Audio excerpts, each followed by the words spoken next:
Hello, Mauricio.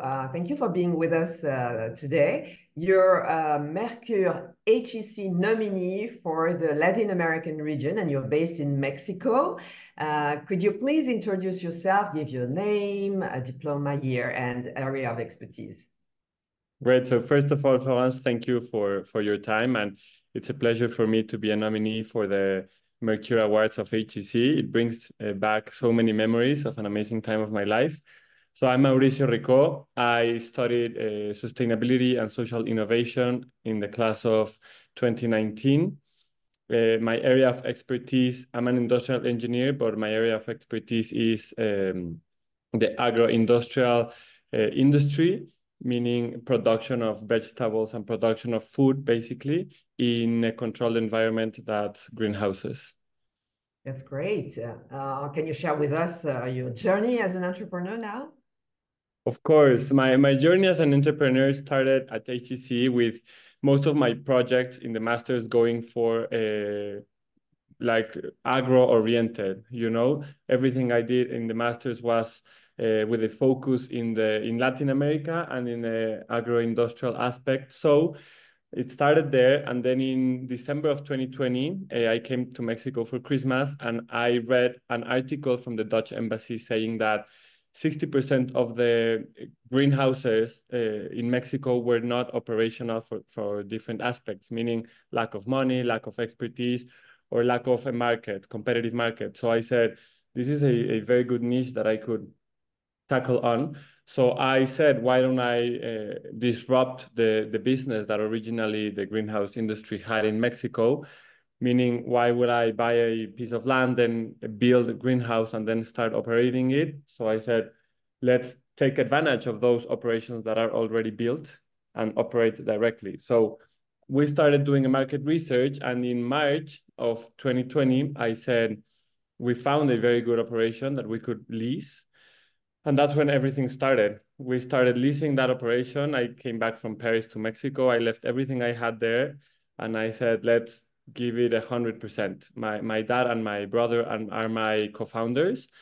Everyone left everything we had, and we started operating Rising Farms 1, as we call it, in the state of Querétaro, Mexico, in April of 2020. We had a relatively small, I would say, operation. It's 150 people. We produce tomatoes and we export everything to the US and Canada. But we always said as founders, we're not here for a 5-hectare operation. We need to do more. We need to sophisticate the industry. That's our main goal.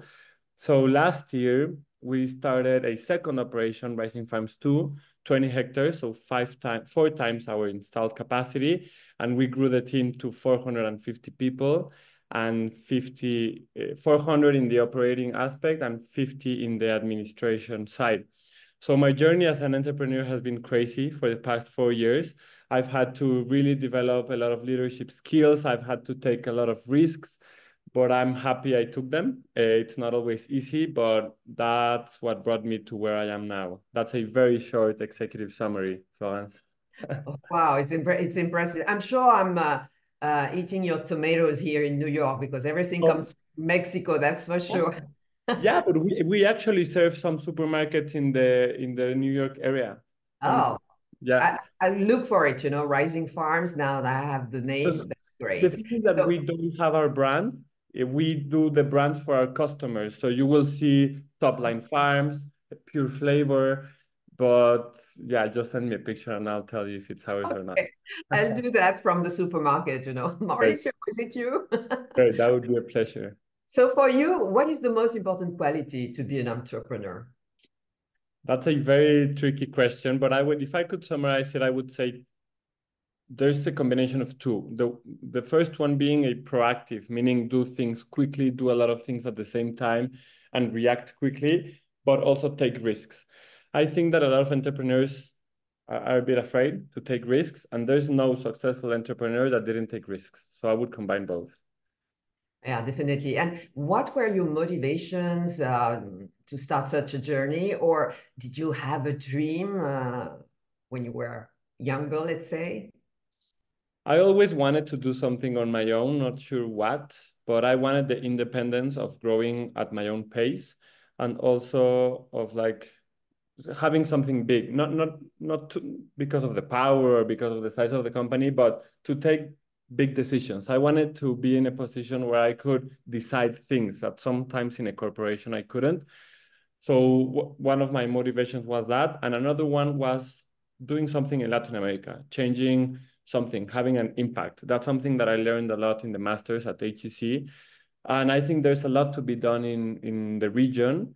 And with such a big team, meaning 450 people, I think in the social and environmental aspect, I can really dig deep and impact.